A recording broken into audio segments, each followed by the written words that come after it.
Bonjour. Thank you. First of all, I'd like to thank Sep and Roger for putting me in the program. Today, I was asked to talk about specific management and fractures of the periprosthetic tibia. This is my disclosure.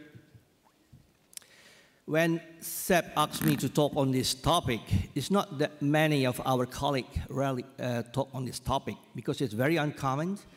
It's incidence, if you can see here, only 0.4 to 1.6%. But when you have it, it is a disaster. Because if you look at the publications, this is very few publications, and usually it's a small population size on the available studies. But remember that in 2030, about 673% increase of knee replacements, and the incidence of periprosthetic fractures will be 38% after revisions. So the problem is on the rise because presented with new difficult fracture patterns, elderly patients with grossly deficient bones, and struggle to rehabilitate after such injury. And if you look at the treatment strategies, that is very inconsistent because the reoperations after ORIF, it will be up to 23%. So it's almost always occurred around the loose tibial components, and don't forget, about 19% of the fractures caused intraoperatively during implantations of the prosthesis. So it's very important, if you look at the technique risk factors, don't put the varus fixations correlate with the medial plateau fractures, and care should be taken not to place the tibial component excessively lateral. During the revisions, we have to be very careful because forceful retractions of the well-fixed tibial components, eccentric cement removal, and the tibial reductions and preparations of the stem tibial components, and aggressive impactions of the tibial components. So there's 4 steps to treat it. Diagnosis is very important, classifications and planning, the surgical technique, and rehabilitation. According to Wayne, there's no rush, be prepared, because a fail to prepare is prepared to fail.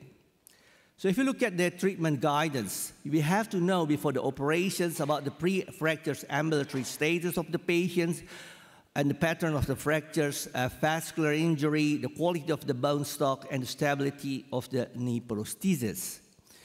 So if you look at the diagnosis, it's very important, very crucial to divine if there are any loose occurred. Sometimes I might like to use a C-arm and a CT 3-dimension with metallic subtractions technique, which is possible. If you look at the classifications, there's 2 mostly used is the valid classifications from Mayo Group and nowadays the UCS.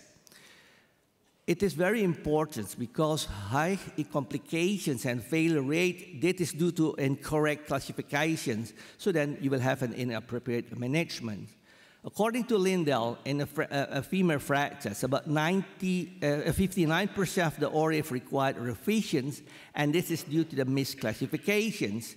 So if you look at the phalanx, you know this is a plateau fractures, number 1, the fractures lined with the stem, type 2, type 3 is distal to the stem, and type 4 is tibia tubercle, and the subtype whether it's loose or not.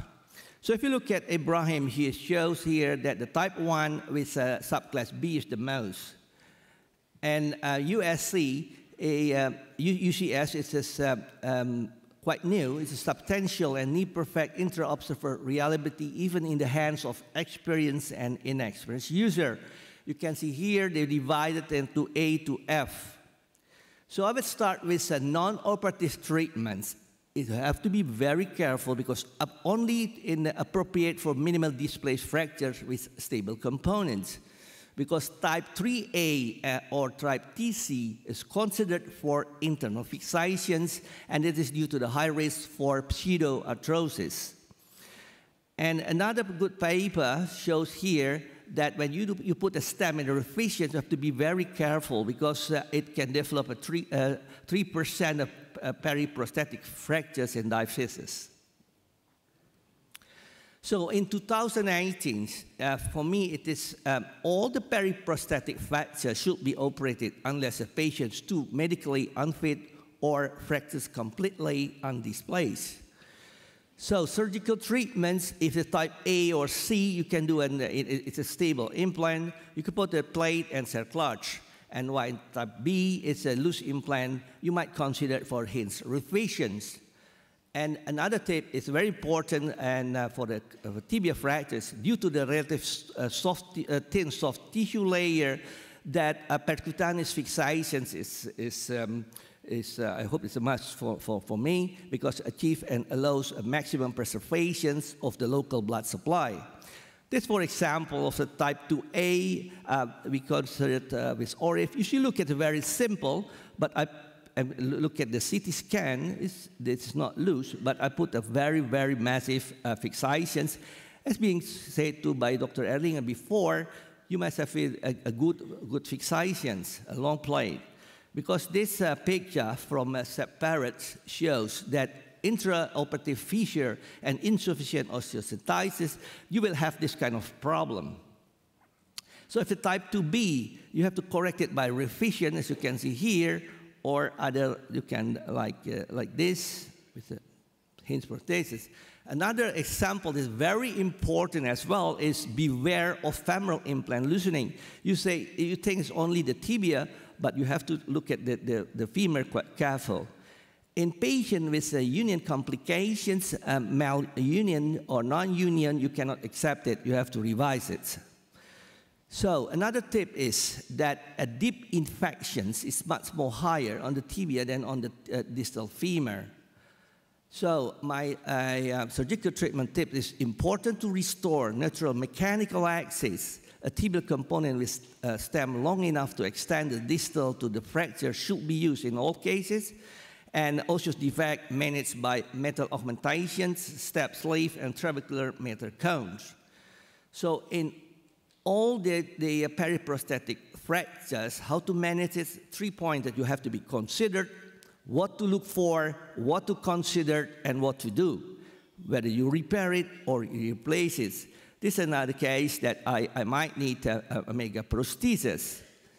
So some complication post-op that is due to poor bone quality, stable fixations difficult to achieve, fractures healing is significantly delayed, and prosthesis loosening facilitate to the resulting fractures. And the complications can be raised up to 41%.